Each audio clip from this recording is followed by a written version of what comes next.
I was making a small amount of money for something I hated. And then I started making a large amount of money for something I would have done For anyway. free, yeah. Like it was fun.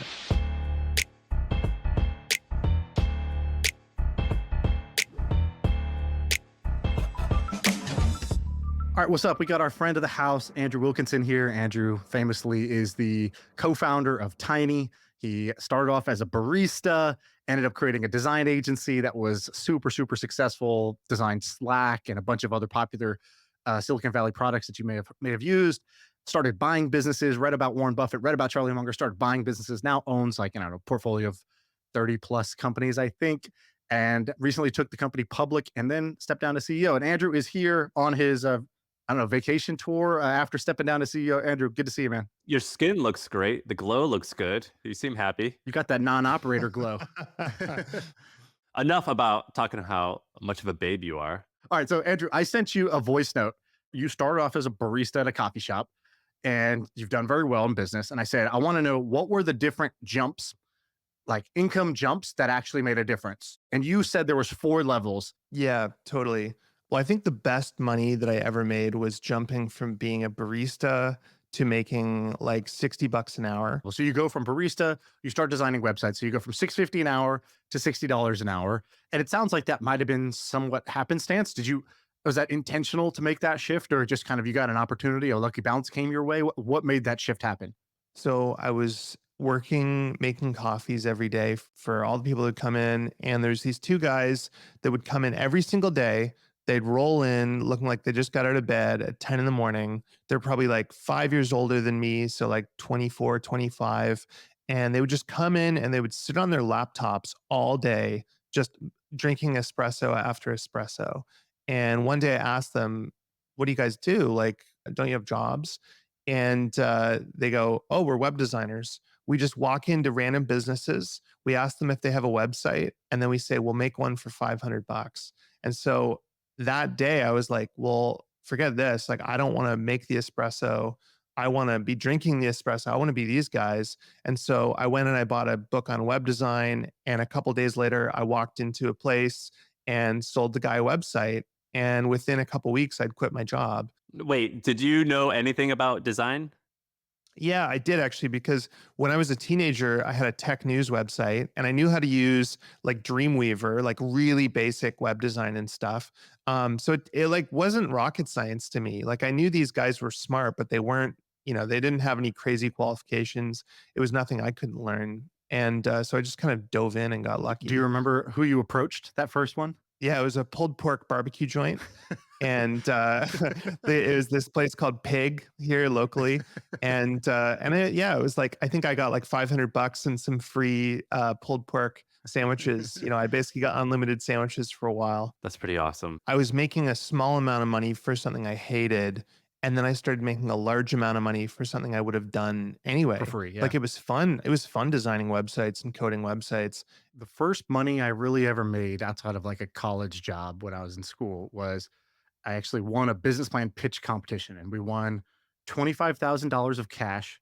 And they made some MBA, some business school student work for us for $5K. And so we won $30,000 of total comp, and me and my 2 co-founders lived for 1 year together on $25,000. But it was awesome. Like we didn't really know how much money a business takes. We didn't even know how much money it takes to live because we'd just been in college the whole time. So to us, that was like, oh, that'll last us a long time. And we lived off of it for 1 year, but it was the best money at that time. It was a big jump because we didn't have to get a job. So it was freedom. It's like, oh, we don't even have to think about money or a job because we got the lump sum cash up front. And we got to go go try the thing we wanted to try, together as friends. So that was probably that was the first level. And like Andrew's saying, the early dollars create a lot more freedom than the later dollars, I think is the way that you're explaining it. And those early dollars and early freedom matter a lot more than the later dollars because you only get so much incremental freedom. In fact, you might actually get less freedom if you start buying a bunch of shit that now you are a slave to. My first level was almost the same as yours, Shaan. It was $24,000. I think I was 23 or maybe 24. I had a small website that I sold, but I still had to work there. It was basically an acqui-hire. But after taxes and everything was said and done, I think I had $24,000. At the time, I was spending $2,000 a month in living expenses. And I said, I have a year. I have a year of expenses saved up, and I felt like I was like, let's go to Australia. Like, let's live. Like, let's go take a trip. Let's go to Thailand. Having $24,000, I felt incredibly wealthy. By the way, that's a powerful thing to do is change the denomination into time instead of money. So, if you have $24,000 or $36,000 or $90,000, it's kind of like Chuck E. Cheese money. It's tokens that you don't really understand what this does for you. And what most people do is they just sort of keep working blindly. They'll put it in the bank and then they don't really know how to use it or what to do with it. A more important question is, how do I get myself a year of freedom or 18 months of freedom where I could either just go enjoy myself purely or go take a shot at creating a new life for myself, a new chapter, a new path for myself. And early on, it doesn't take much to get a year. Like both of us basically did it on $25,000, which I think is it's surprising even for me to hear it right now because my current life burn rate's a lot higher, right? But we slept on air mattresses. It's like, well, why do we need, And then we got to mattress and headboard money eventually. But at first, it doesn't really matter. But a year of freedom or 18 months of freedom, 24 months of freedom is a good way to denominate things when you don't have a huge sum of money. I use this app. I didn't use Mint. I used this one app where every time I spent anything, I typed it in how much money I'd spent for that. So if I went and got coffee, it was 250. I wrote 250 in there, and then I had this spreadsheet where I took the average of the trailing 6 months, and I said that is my monthly burn. And then here's how much money I've saved, get to 12 months. And so I used an app. All right, guys, really quick. So back when I was running The Hustle, we had this premium newsletter called Trends. The way it worked was we hired a ton of analysts and we created this sort of playbook for researching different companies and ideas and emerging trends to help you make money and build businesses. Well, HubSpot did something kind of cool. So they took this playbook that we developed and we gave to our analysts, and they turned it into an actionable guide and a resource that anyone can download. And it breaks down all the different methods that we use for spotting upcoming trends, for spotting different companies that are going to explode and grow really quickly. So if you want to stay ahead of the game and you want to find cool business ideas or different niches that most people have no idea they exist, this is the ultimate guide. So if you want to check it out, you can see the link down below in the description. Now back to the show. All right. So you've made it to level 2. Now the next level, you said I went from self-employed to boss. So what does that mean? What I over time discovered was that there was all these online job boards, and there was companies in San Francisco posting looking for freelance designers and developers and stuff. So I was doing these like little $500 local websites, and I found these Silicon Valley startups posting, and this was like what you would call today like product design or interface design. And so I got this project designing an interface for an ad manager for some startup, and I did a really good job. The guy really liked it, and it was like $2,000 for basically no work. This is the project I mentioned before. So it was like maybe 5 days of work for 2 grand, which ended up being 2,600 bucks Canadian. So it's very sweet. And the guy goes, "Hey, this is pretty good. Can you do coding? Like, can you do some JavaScript work?" And I just say yes. And I don't know anything about JavaScript. I'm like, whatever, I can figure it out. So I frantically try and learn JavaScript and I can't. And so I go to my friend who's literally just my girlfriend's best friend's boyfriend who's in computer science. And I say, "Hey, how much would you charge me to do this JavaScript work?" And he goes, "I'll do it for 500 bucks." And so I think I'm going to get negotiated down by this client. And so I go to the client and I say, "It'll be 1,000 bucks." And they say, "Okay, sounds good." And so in that moment, I was like, oh my God, I just made $500 and I did absolutely no work. So that's that crazy transition of going from being a self employed person selling your time to being someone who can sell other people's time, which to me is like the big leverage point. That's great. So you have that realization. Did you start devouring any books, or how did you learn how to do that better than being an absolute rookie at it? It was mostly trial and error in the beginning, and it was really stressful, honestly, because I think when you start delegating to other people, they always do a worse job than you do. And so you are kind of panicking, and there's no like process or system or anything. And around that time, I read this book called The E-Myth. It's kind of cheesy. It's by Michael Gerber, but I recommend it to everyone. And he really talks about this idea of trying to think of your business as a machine, right? And I think for me, that was a big breakthrough, that mental model of my business is a machine and I'm the engineer. And all the different people are widgets within the machine. And if one doesn't work or something is squeaky, you can swap out the people. But at the end of the day, you have a process, you have a strategy, and you have people on the bus. And if you have the right people on the right bus, the right strategy, and the right vision, things will go well. And that was when things really took off. That was when I started hiring. I had like a dozen people. I was making, over $1 million a year personally. I got a BMW. I started dressing nice.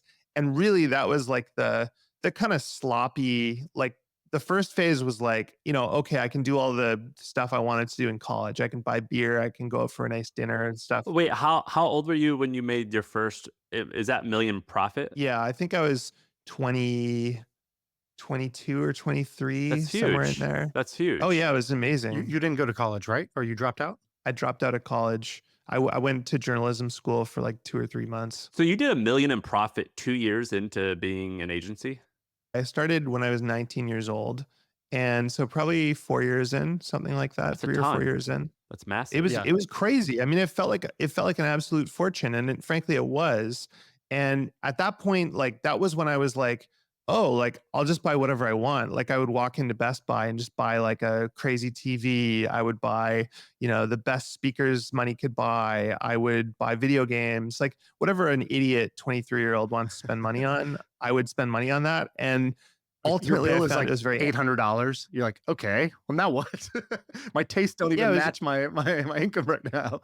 yeah, it was very kind of empty and hedonistic. Did you ever read Rich Dad Poor Dad, Andrew? Yeah. He has that, Sam, have you read that book? He's got that 4 No. quadrant thing. Do you know about that? Yeah, people hate on that guy. I'm not sure why, but what about it? Well, I mean, any business guy who becomes popular, and starts selling anything, I think he sells a lot of shit. He sells like gold, he sells like real estate courses, he sells a lot of stuff. But Andrew, you basically just described his thing. I remember reading this book and I had this mental model then of what you're supposed to do in your career. So basically, he has this 4 quadrant grid, and it's basically E is the first one. You're an employee, you have a job. And he's like, for most people, this is what your parents tell you. Go to a good school so you can get a good job. And they kind of make it sound like getting a good job is the end point. That is the like, that's the end of the rainbow. That's the pot of gold. And what he points out, he's like, basically you start as an E, then you go to the bottom quadrant S, where self-employed. So you go from employed to self-employed. That's what you described. Barista to solo freelance web designer. Then you go to B, business owner. That's when you owned your agency. And the last one is I. He's like, the goal for everybody is to get to I, where you're an investor. Your money works for your money, and you do whatever the hell you want. And eventually with time, you became an investor. But like this path going from ESBI is one that for me, I didn't understand how the board game was laid out. I didn't know where you're supposed to go, right? It's like playing a video game, but not understanding you need to save the princess from the castle. It's like, oh, once I know that, now I can start to move in that direction. But until I even knew that, I didn't really even understand what the hell I was supposed to be doing. This one diagram was very useful for me. And that was and level 2 for you was between what, $1 million a year and, what was your upper limit? Yeah, I mean, I was paying myself 500 to a million a year, and I was profiting more than that. And I started incubating businesses. And so I had that classic thing where I had overconfidence. The way I would put it is that my first business was a very easy business. So I did the equivalent of walking into the gym, and I got lucky. I picked up really light weights, and it built my confidence. And then for the next 5, 10 years, I would walk into the gym and try and deadlift 300 pounds, but I didn't know that was hard. Right. And so I started an e commerce business. I started a restaurant. I started multiple software businesses that I bootstrapped and lost, in one case, over $10 million. But it was really fun because I would just be in the shower and I would think, oh man, that's a great business idea. I'll start that right now, today. I had no filter whatsoever. And it was really exciting, frankly. Like I was constantly starting new stuff. Starting a restaurant's an awesome way to lose money, though. Oh yeah, and I think I lost $1 million doing that. You still You have had it? cat furniture, restaurant, skin cream, SaaS company. You tried, you did the full decathlon of like business ideas. We had a blog, we had a viral blog. We tried to write a book for it. We had a concierge What service. was the viral Um, blog? we had clients from hell. It was like really big on Tumblr for a while. Do you know it? No, No, but I that don't sounds know. awesome. We basically we would have all these like we would go to conferences and meet other designers and stuff, and everyone would bitch about their crazy clients and share screenshots of like insane emails they had received and stuff where it's just like the guy asking for them to make the logo bigger over and over again. And so we started sharing those and it just went crazy viral. And so we ended up making a book. Dude, we need to bring back Tumblr. Tumblr was great. Tumblr was sick. I love I love the Tumblr. Tumblr days. I still go back and I'll read old people's Tumblrs. It's awesome. I love it. I mean, Twitter kind of is that now, but I felt Tumblr had a better environment and it was more friendly and better content. I made so many friends from Tumblr and I still meet people like at conferences that know me from Tumblr back in the day. What age were you when level 3 ended or level 2 ended? I ended that probably like 27. I think that was when I sold my first What did you business. sell for and what was it? So I sold it for 7 million bucks and it was the one business I started in level 2. So I started all these different companies. I had my original web design company MetaLab. It was profitable.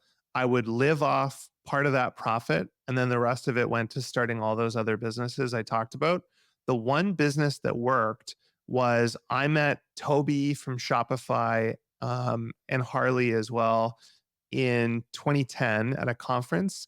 And at the time, Shopify was pretty small. And they said, "Hey, we really love your design work. Would you make some templates, some themes for Shopify?"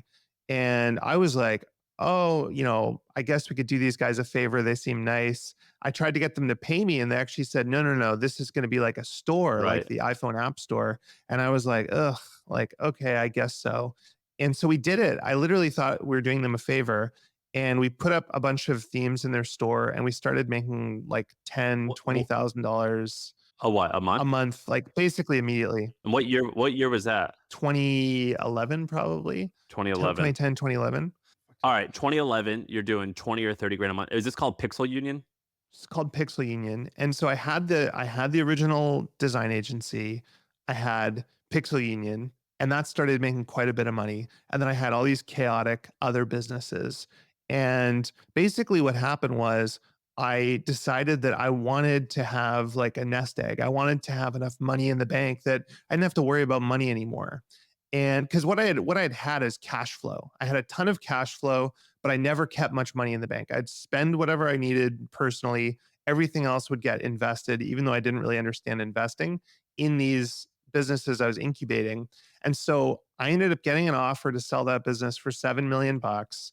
And it was 3 million up front, one and a half earn out, and then the rest in stock in the new business.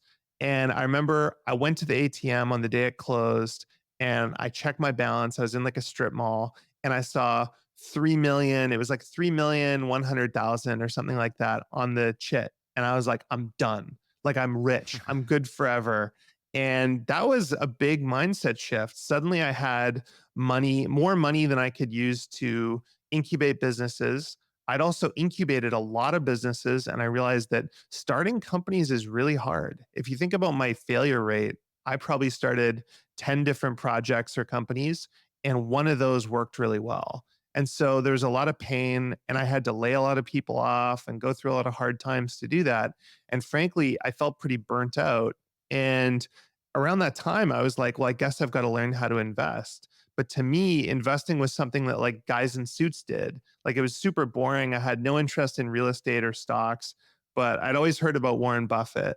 And when I read about Warren Buffett, that changed everything for me. What I ended up doing is I had all the incubated businesses. I actually shut almost all of them down and I'd sold that business for 3 million. I had another one and a half coming. And I also got dividends out of that business because I still own 20% of it. And then MetaLab by this point was making 3 or 4 million dollars of profit a year. And so I went from burning a lot of cash and living a nice lifestyle to suddenly having a pile of cash and a lot of unencumbered cash flow coming in that just kept piling up. So by that point, if you think about if you're making 4 or 5 million dollars a year, at this point, I buy a really nice house. Not as crazy. I could have gone crazy, but I bought like a responsible, nice house. I bought a nicer car. I bought myself like a Porsche and I had a Tesla, which at the time was like super crazy.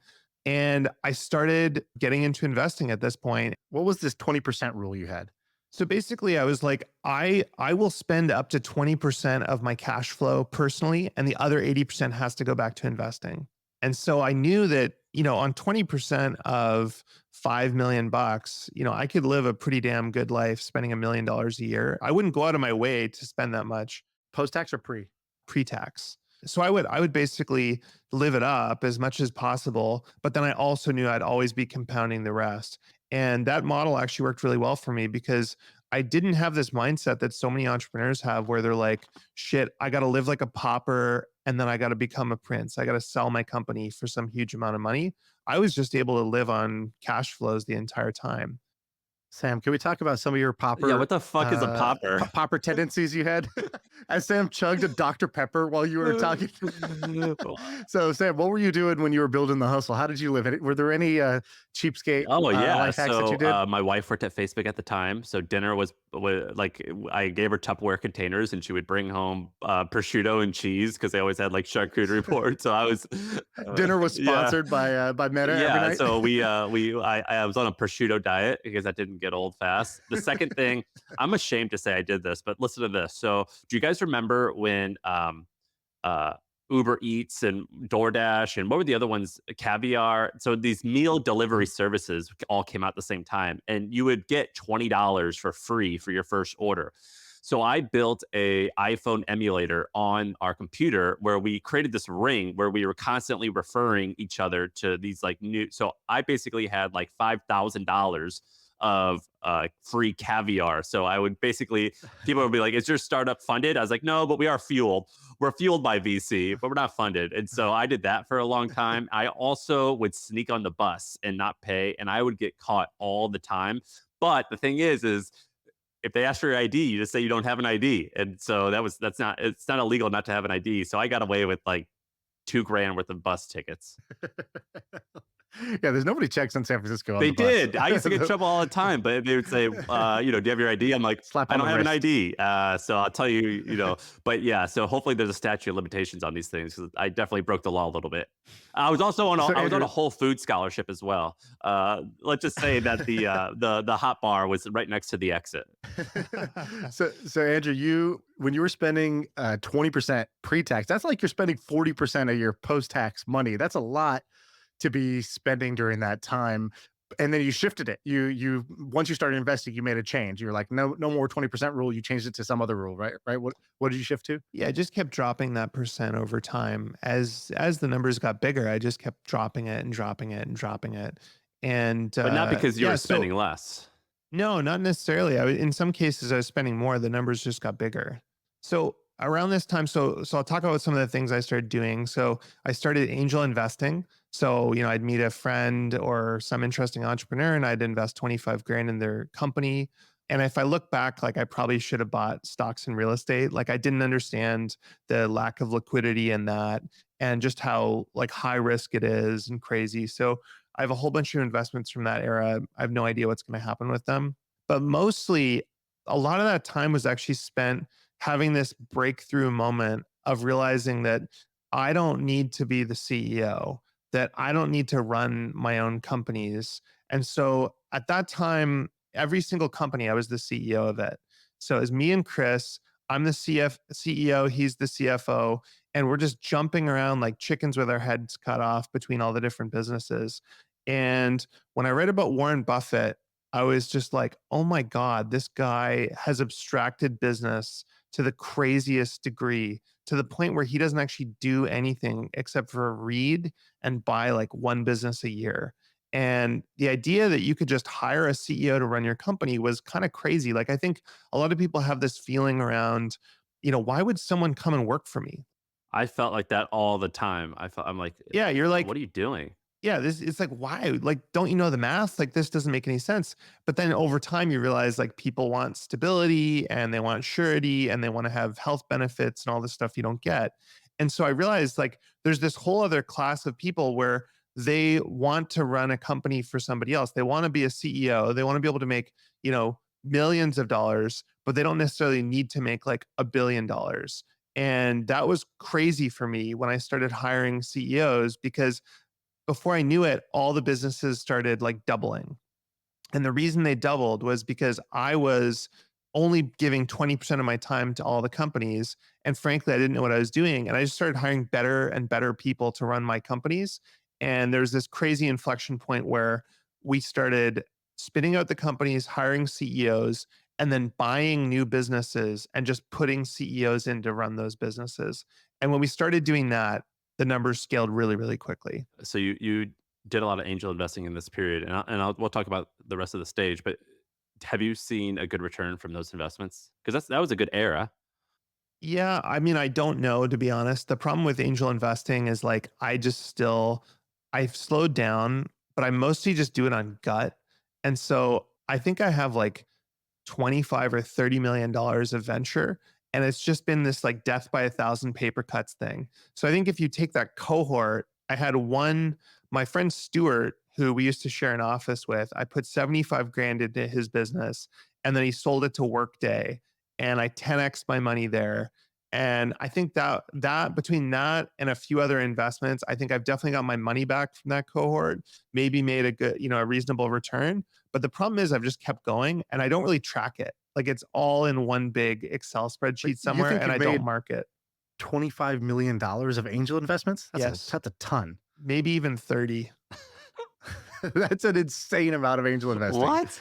That's that's Yeah, fiscally irresponsible, my friend. I know. I know. That's the problem And with angel Stewart's investing. 10x is not going to return all that money. Why do you think you've returned $30 million? I don't think Oh, no, that's. no, no. I'm not saying I've returned 30 million. I've literally put $30 million into venture. I know, but you say you may be broken even, right? You think you've No, about no, no, break no. even? Oh, no, no, no. To be clear, I I have not think you gotten are 30 so million full of back. I'm shit. Oh, saying You're okay. telling me you don't no, have a spreadsheet that just like, if I have 30, no, my friend, no, it doesn't matter I if you're a don't. billionaire, if you are many billionaires, you track $30 million. That's not No. couch money, regardless of who you are. No, so I actually I've when I say a return, I mean from that cohort. So like maybe I invested like 2 or 3 million dollars over that period, and I'm saying I might have got that money back, but the Right. rest, so much of it was done over the last 10 years in bursts that I don't even know. I don't know where we're at in terms of payback. I honestly I don't track it because it's such a pain in the ass to get mark to markets, and I don't trust them. And so I'm literally Yeah. just Yeah. going, either they sell or we get liquidity or we don't. And so for me, it's all marked at book value until I it think it gets sounds realized. crazy, but that is actually more par for the course. I think for the way angel investing works, because I think if you're listening to this, you don't angel invest, it sounds insane. And If there is a you're bit of it that's insane, as in that's a very big That's a number huge number. total to have put into it. But these are like 10-year odysseys. People stop sending updates. Even when they get raised at up rounds, you don't fully believe, you don't fully know if that's, you can't really take that and count that until it's fully realized. And so it is very easy to lose track of the portfolio and where it's at because you don't really know where it's at. That's kind Well, of the reality and of the a company situation. will raise money at some huge valuation, and then a year later, it's gone out of business. And so I've exactly invested a lot of money in angel as well, and like I track which company and which year I invested in, but half of them don't send updates. The other half they have markups, and I'll put it in there, but I don't count it as real net worth. And then another portion when they sell, you don't know they're going to sell until when the deal's done. A large part of the time, I count it as my net worth, by the way, as the principal I invested, but half. totally 100%. That's how I think about it too. I think of it as roulette, and I think like this period that we're talking about was about me learning how to play poker. Right, poker has way better odds than roulette. If you're good at poker, you can actually win. You've got 60% odds. When you play roulette, you got 50% odds. It's a terrible game. And angel investing is frankly a roulette table. You're just having fun, and it's fun to be able to say, oh, I gave this entrepreneur who ended up building this great company 25 grand along the Right. way. But I've realized it's a lot more kind of soulless than playing poker. It's more fun. You feel smart playing poker. You feel dumb playing roulette. Also, the narratives we tell ourselves is just like roulette, where you're like, I knew it. I thought 11 was coming because I saw it 11 flash up over there, and then that's why. And if you talk to a lot of angel investors, it's like, you bet on two guys when they had a different idea, and then it turned. You bet on Stuart Butterfield when he was building a game, and then it turns into Slack. And did you know? You might have known that Stuart was good, but did you really know? And I think a lot of people attribute skill to where there was luck, or and not the other way And it around. sucks that you're making your money right at the beginning of the greatest bull market in American history. And so starting in 2010 or so, you know what the average returns are for the last 15 years for the S&P 500 before inflation? I think it's 14%, which basically means you double your money every 5 years. So what would that be? 1 million become 2 million, become 4 million. So you would have 4x your money just doing that boring shit, but that's way more Yeah. boring. Yeah, that's the thing. I think one of my regrets looking back is I wish that I had bought apartment buildings or something really boring just as a diversification thing and stocks and just been really disciplined there. And instead, I was maybe I was just shoveling, $100,000 a month out to all these different startups. And then that number went up and up and up over time as I had more free cash to deploy. And again, like I have winners in there. Like I invested in SpaceX. I've invested in some great funds. There's some awesome companies in there. But to Sean's point, like unless you're reporting to LPs and making up numbers, frankly, with up rounds, like you just have to wait. Yeah. All right. First of all, thank you for sharing all those levels, because A, it's interesting, and B, you don't have to, and most people do not. Props to you for being transparent about it. And also, the takeaway I have is like, it takes a lot of wandering, and you go through these eras, you go through these phases. It's kind of the same way you were talking about Tumblr. And it's like, yeah, I had my teen emo phase. It's like, yeah, you go and experiment over there, and then you kind of learn, you have some fun, but you kind of learn that's not it. That's not the right path for me. And it sounds like you had a bunch of those, and I'm glad you shared it. I want to ask you, you have a question here. Do you really need to be a billionaire? What are your thoughts on that? Well, we forgot one level. We forgot one level. What's the So last this level? so last level is when I took my company public and I had tens of millions of dollars in the bank, both in my companies and personally. And what's weird is I'd reached the end, right? I think that's the goal that so many entrepreneurs think they want. And what I realized is even then, with all that money in the bank, I was still anxious. I still fought with my partner. I still got irritated with day-to-day life problems. Like ultimately, like it's kind of like travel. We all think we want to go to Bali. If only I moved to Bali, then I'd be happy. The problem with moving to Bali is your brain comes with you. And it turned out my brain is just really anxious. Before I had anything, I would want to pump my own chest all the time because I felt like I haven't lived up to my potential. Once, I got lucky and things kind of worked out, I was like, I'm going to not talk about this shit anymore because there's more to life now. And this burden does feel weird. I don't even want to bring it up. So I'm just going to be kind of a little more private about this. Why not just act like that? Because I wish somebody had told me. It's kind of like, oh, money didn't make you happy. Kind of figured that. Meaning you made a bunch of money and it didn't fundamentally change your overall level of happiness, or these materialistic things didn't make you happy. I think you're probably smart enough to have not been totally surprised by that. What did surprise you?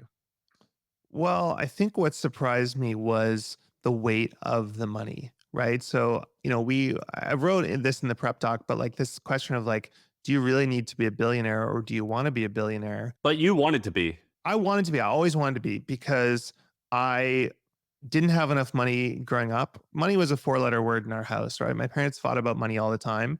And so in my weird little anxious child brain, I said, okay, I want as much money as possible. If I have a lot of money, then everyone will stop fighting. And I think what was counterintuitive is that it didn't cause that. So it actually caused familial discord. It didn't get me friends. It isolated me from other people because I was unrelatable. What's the thing you wish somebody told you? So you wish somebody told you, hey, these things are not going to fundamentally make you happy. The anxiety you're carrying, you're going to carry it over here too.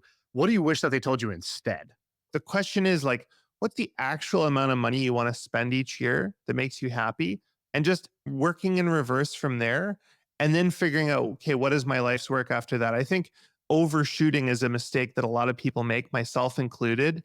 And I think they think, okay, I need to be a billionaire or be worth hundreds of millions of dollars. When in reality, that is overdoing it. It's like, look, you have a belly and you can only eat so much food. Why do you need 100x that amount of food? If you have 100x the amount of food you need, well, it's actually kind of stressful because A, it's wasteful. You don't want the food to go bad and you got to do something with the food. And so the book, frankly, is like, it's kind of like a letter to myself 10 years ago to say like, hey, you don't need to go there. Like, just like good things are not where you think they If are. money, so you're in a weird position where your job is, as an investor, your job is you're doing a good job based on your return. So you're doing a good job based off how much money your clients or you yourself make. But if money wasn't part of it, would you still be investing? Did you just get into that to make money, or is this how you'd spend your time regardless? I really like relationships, and I think business is a great way to build relationships. That sounds kind of cheesy, but like business is a shared language where if I meet even a guy who owns a plumbing company, I know I'll be able to get along with him because we speak the same language. We can get into interesting conversations, and through that I can make friends.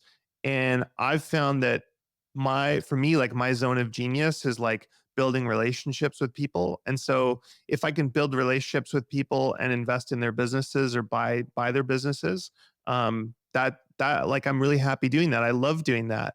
So, Andrew, if you were going to go back and you said you should calculate how much you want to spend every year and then kind of work backwards from that. So let's do the math. What would you get to go in a time machine? You go back to 25-year-old you and you get to have this conversation. What would you write down on the pen and paper to figure that out? Well, I think what you want to figure out is you want to say, what do I want to spend every year? And then times it by 20. What do you think you would want to spend every year? Back then, I think a million. I mean, okay. So let me put it this way. So $1 million, you can live an incredible life and have one house, go on incredible vacations. Like you can live an amazing life. If you want to fly private, add another $1 million. So that's $2 million. And then you want a buffer, so call it three. And that allows you, you basically go and you get into hobbies and toys and you collect cars or do whatever you want, right? So call it 3 million bucks. So what's 3 times 20? So $60 million. I think $60 million, if you've got it liquid, that's you can live an incredible life and spend $3 to $4 million a year, and it's awesome. So So that's that's your kind of how I target. think about it. That's your target. Then you'd work backwards from that. And you also had these like three steps that you texted us. I don't know exactly what they mean, but you said Launchpad, enough, and life's work. What do those mean? Yeah, so I think these really are the kind of goals that everyone should have. So Launchpad is like, how do you make 250K a year, right? And ideally passive. And if you can make 250K a year passive, then you don't need a job and you have the freedom to be generative and start the things that you want.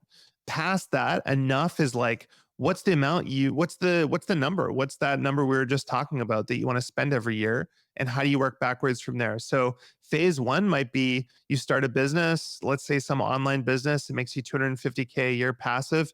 Great, that's your launch pad. Then for the next 5 or 10 years, you try and build up to that net worth number that you really want to get to. Call it, 20, 30, $40 million, whatever that is. And then you've got complete freedom. And then this is where the hard part comes in, which is discovering your life's work. It's like, what is that thing that you're just intrinsically drawn to that creates meaning? And also, how do you take the byproduct of your machine? You've now built a money machine, right? All your investments and all your businesses, and the byproduct of that is money. And how do you make meaning out of that money? For some people, it's compounding it in more businesses. For other people, it's giving it away and doing philanthropy. For others, it's doing art projects or whatever it is. And I think that's the hard part is figuring out that second mountain, they call it. Sean, have you done the math? Like, have you thought about that for you? Yeah. What's yours? Yeah, I did a long time ago. Before I sold my first business, I did this math. My assumption was that I would spend $300,000 a year. And then I tried to do the 4 or 5%, assuming that that's 4 or 5% of your total. I forget what it was. I remember getting to 6 million, and so what is that math? That's yeah, 300. That's exactly it. So 300,000 a year of spending, and I thought 6 million. That's the target, and I drilled that into my brain. I said financial freedom is at 6 million. 6 million means I could spend whatever I want, and I made it like part of my like all of my passwords when I would log in. It had the number six in it, and I did all these things. I just kept at that time. I was like really focused on it, and I think actually it was like the right. It was the right way to think about it. Today I probably spend a little bit more than that, so it's not like I was way off in my estimate. But I think round number 10 million is financial freedom for almost everybody, and 10 million is not that hard to get to if you if you own a business, you should be able to get to, let's call it 1 to 2 million a year profit a year, and sell that thing for, somewhere between 5 and 10x multiple, depending on what industry you're in. That's not a hard way to get to 10 million. It's hard, but it's simple. Yeah, I guess like what I mean is like most people will never get to true financial independence where they're like, yes, I've made it. I don't have to worry about money ever again. Right. That's a very lucky few people, few percentage of the population. Like I'll tell you this. I did this thing the other night, which I'm not really proud of. I went on LinkedIn and I searched my college class. So it's like, okay, let me go look at Duke 2010. Dude, that's my Friday night routine. I do it every Friday night at 1 I o'clock. literally did this on a Friday I got night. it on my schedule. And I got a like, reminder on my calendar at 1 o'clock a.m. Friday night. I gotta like. You joke? This is literally what I did. My kids went to bed. My wife went to bed, and I was like, all right, dig in, baby. Let's do this. I'd never done it before, but I was like, let's do this. And I knew at the time I'm doing this for kind of a effed up reason, which is I just wanted to feel good about myself. I was like, I kind of knew, I was like, I think I've done well relative to the people in my class, but I knew maybe skill or intelligence or talent wise, or even work ethic wise, I was definitely average to maybe below average in my class. And so I was scrolling through it. I was looking and it was amazing, man. These people who I know these people were smarter than me, harder working than me, more talented than me. They're doing like just kind of random jobs. And I texted my college roommate and I was like, man, it's crazy that like this person, this one girl I remember, I was like, she literally could have been president. Like she was polished. She was a phenomenal speaker, super hardworking, just knew everything about everything. And I was like, and today she was like running, she was like an e-commerce manager at some e-com brand that sells like, some food product online. And nothing wrong with that. That's not like a bad thing, but I definitely feel like, the potential was there for a lot more if somebody had kind of sat us down and said, look, here's a blueprint. Here's a path that could get you to complete financial independence. Like if somebody, our senior year, had come and said, look, how much do you even know how much money you want and need? I'm like, none of us would have known. It's like, do the math. You sort of get there. You think, okay, maybe you get to 5 million or 10 million bucks. And they said, do you know how do you get there? And I would have been, me as a senior would have said, I have no clue how you get there. Is that, do I salary and save up? Like, what am I supposed to do? And if somebody had said, no, here's what you could start a business that gets to this, you sell for this multiple, that whole thing might take you 5 to 7 years, maybe 10 years total. And by the time you're 31, you might be there, right? Like if somebody had sat me down, I would have really felt like thankful and been like, wow, I don't have to go do that, but I'm glad I know I'm glad I even know what that looks like because I didn't know that. My parents didn't do that. So they didn't teach me that. That's not something they knew, right? Like I saw this great quote, you can't ask somebody for directions to a place that they've never been. And I guess like growing up, I was asking people for directions to a place that they had never been. And so therefore they were just giving me all kinds of screwed up directions to places that I didn't want to go. And so, yeah, I guess like this is a long-winded way of saying, I think when I looked at that class thing, I guess like I went into it trying to feel good about myself, but actually I ended up feeling bad. I was like, man, I feel like there was a lot of potential on the table and most people took basically safety and prestige. Like they had a good job at a great company. And I'd rather have no job at my company, right? That's the shift that I wish like at least 25% of those people could have done that and been in a totally different position.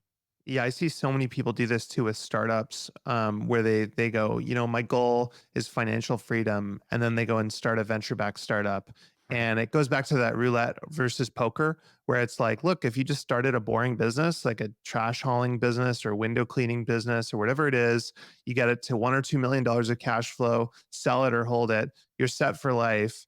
And instead, they go off and they raise all this money, and they don't realize that they really have a 1%, call it a 1 to 5% chance of success and maybe a 10% chance of like an okay outcome where they basically just make whatever they would have made over 10 years in a payout, if they had just done that or something. I feel like so many people are trapped in that way of thinking. And I think there's this other great book that really inspired me with mine, which is called How to Get Rich.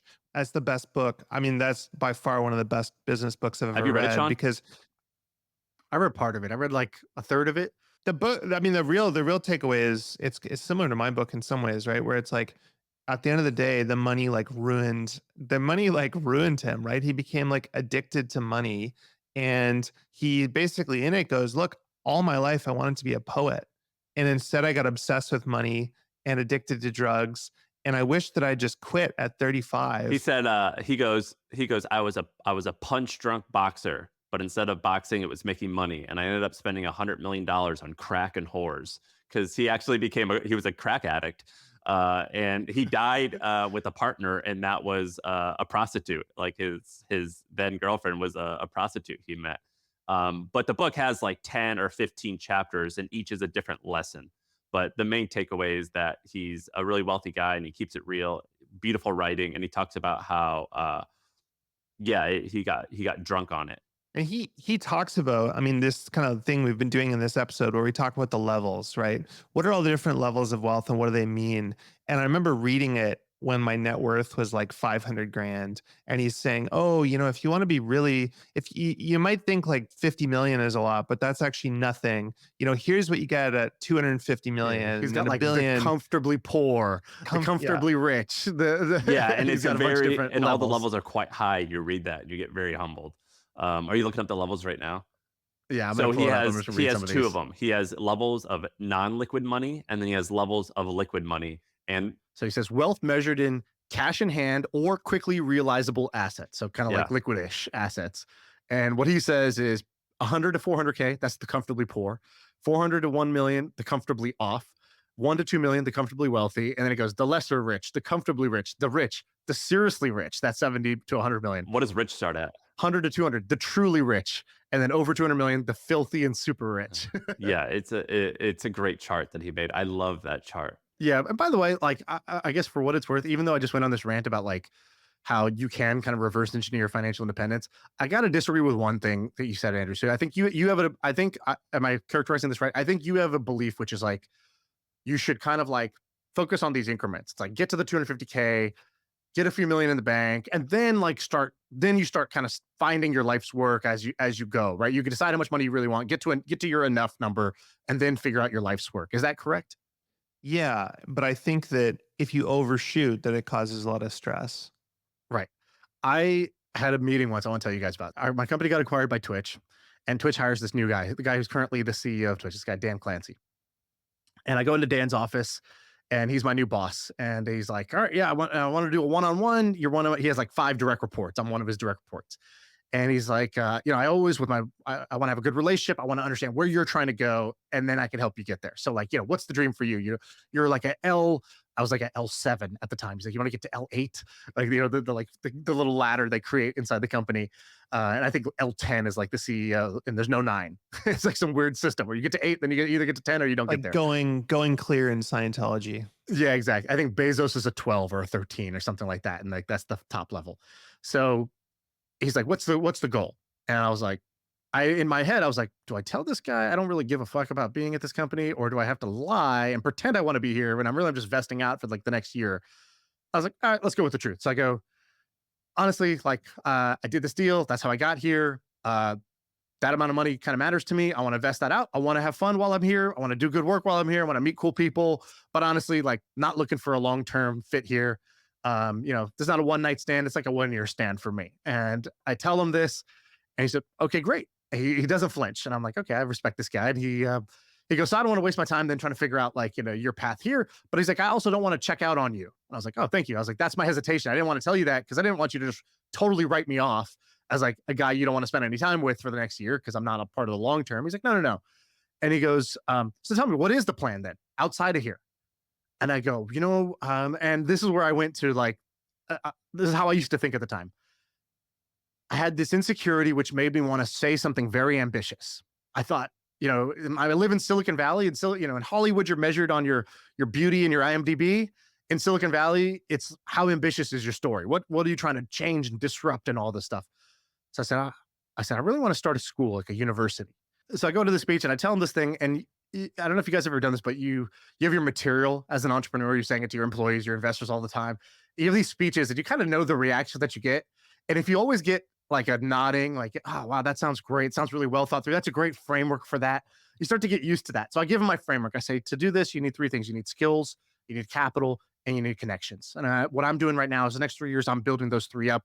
I'm building my capital by being here. I'm building my skills by doing this. I'm building my connections by, doing this. And that's what I need to do the thing. I give him this whole speech, and I'm so used to people being like, oh, that sounds really well thought through. Sounds great. He's going to be like Mark Wahlberg in The Departed and being like, Hawthorne. Like, come on, man. Yeah. Like, get rid of That's literally that. what he did to me. He goes, "Yeah, I don't buy all that." And then he doesn't even tell me what. I'm just like, "Okay, well, that's all I got. So, so what do you want me to say?" He goes, "I don't believe in the deferred life plan." He goes, "Anytime he's like, I'm older and wiser. He's like, I just, if I ever hear somebody who wants to do something and then they give me a bunch of reasons why they're not just going and doing it right now, it tends to be a bad decision to not go do the thing you want to do." He's like, "It's okay if you don't know what you want to do, then sure, you go wander around, you try to figure it out.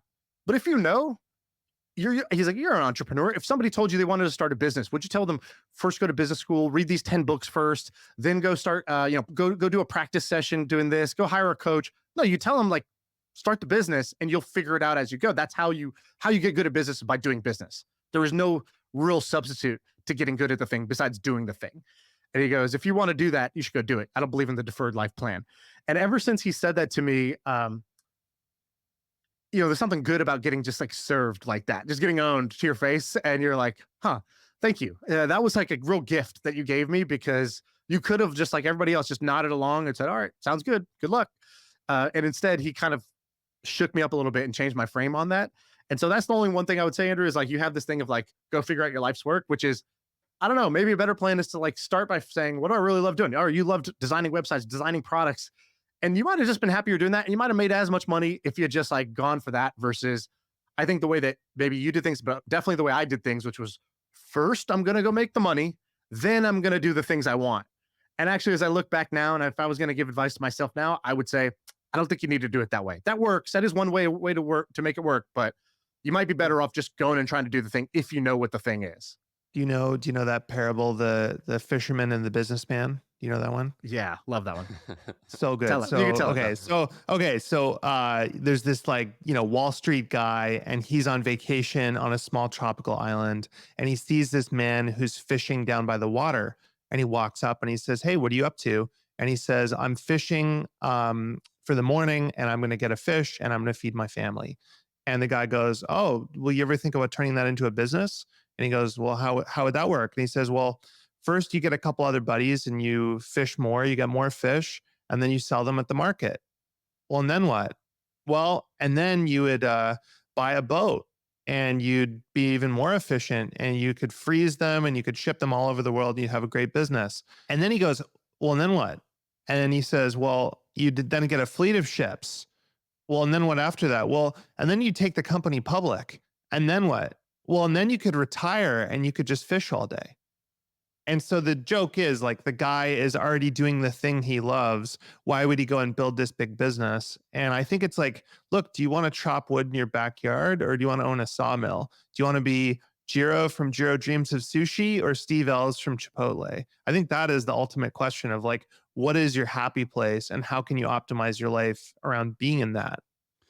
Um, yeah, I mean, I remember one time I told that story and I was like, wait, what's the punchline? You remember that, Sean? I was I told the story. I'm like, I'm not really sure what the takeaway is, but I'm like, should I go and like fish, or I don't know. You remember that? No, it's a good story though. But Andrew, when's the book officially come out? July 9th. It's actually a great book. Like, I have a lot of friends that have come out with books, and Never Enough is actually one that I sat down and read the entire thing. Not because I was trying to be your friend, but because I thought it was awesome. The writing's good. What are you looking at, Sean? I'm looking at the book. Well, I had the same reaction. I would have said it's a good book anyways because I'm your friend, but it actually is a good book. I read it in like 3 nights, basically. I read it when it And was still a PDF. there's three good stories I remember from it, Andrew. So there's the Charlie Munger story. So it's basically the crazy way that you actually ended up meeting your hero and kind of almost doing a business deal with him.